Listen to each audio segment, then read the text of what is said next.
It's just that you've got a very interesting, unique dynamic in terms of, obviously you're a mother as well. You've been obviously you've been with a man before, and then like how did that work? It's a bad habit. Yeah. You think that was a bad habit? I gave it up as a bad habit. Oh, yeah. shit. Bit like the sugar. Yeah? Jesus Christ. Hey, that's actually good. That's hilarious.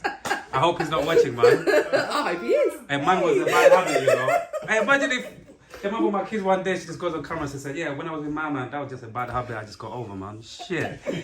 I'm better now. Yeah. The only reason why I asked this, anyway, the only reason why I simply just asked this here is just simply because, you know that certain people, even over the years, either when people are serious or not serious, saying, when I got with men, and then obviously, men, eventually when I got my heart broken or whatever, you know, men, basically, like, I got put off men, and that's why I'm with women and all of these things. And basically, sometimes, what I'm trying to say, the reality is, maybe that's the truth, but also sometimes, like, I just like to talk about things as adults. Like, sometimes we go through, you know when people say life is a journey, right?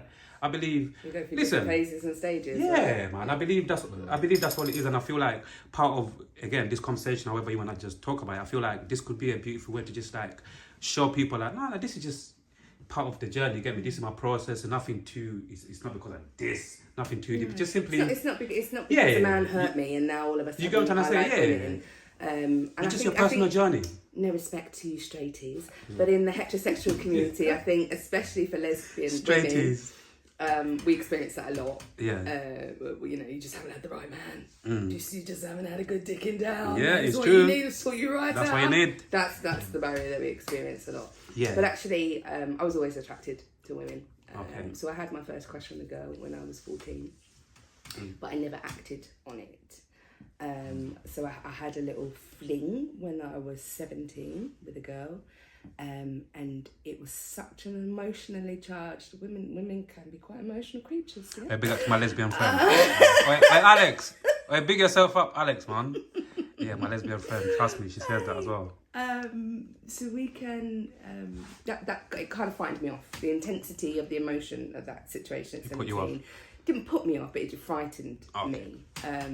Because I don't think I was ready to come out, and this person was, you know, very attached and wanted the whole lesbian wedding and things, and I was only 17. I don't think I'd kind of acknowledged in my own mind what I was or what I wasn't. I just knew what I was attracted to, and that's kind of where I was at. I still dated boys at that time. I was very comfortable with dating boys. Attracted to men. It wasn't that I was unattracted to men, but I was just also attracted to women. And then the change came when I split up with the father of my kids. For the last year of our relationship, all I could think about was women. And we were both quite unhappy. And because he was the father of my kids, I stayed longer than perhaps I would have if I didn't have children, because I wanted to make it work. I didn't want to be a single parent family, didn't want to put my kids through that, all that stuff. But the reason that I left wasn't because of other women. It was because the kind of the relationship between us broke down. There was no intimacy. He'd kind of lost interest. I'd got really big during pregnancy, and I think he didn't see me in the same way anymore. So the dynamic between us was off, and we kind of just ended up being like best friends living in the same house. Do you know, there was no kind of sexual tension or anything like that kind of left between us. And so eventually we separated, and then I was celibate for like 3 years. Come again with that? I was celibate for 3.5 years. Actually. 3 years doing what? Years. Being celibate? Being celibate. God damn. Because I wanted my children to be okay. And that was Of my course. primary factor. Yeah. You know, the family had split up. My son took it very hard. They were only little. They were like 3 and 5. And that needed to be my focus. I needed to make a stable home environment for them.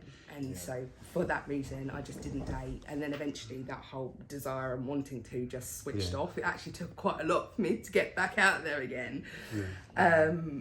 So for 3.5 years I was celibate, and then I felt like I was ready to start dating. The kids were in a much more secure place. Me and Dad was in an amicable place. There was still a family unit as such, even though we weren't together. So I felt ready to start dating, but I didn't start dating men. I started speaking to women, and then after probably about 6 months out of celibacy, I met my first proper female partner, and I fell in love. And it was when I fell in love that I realised that my preferences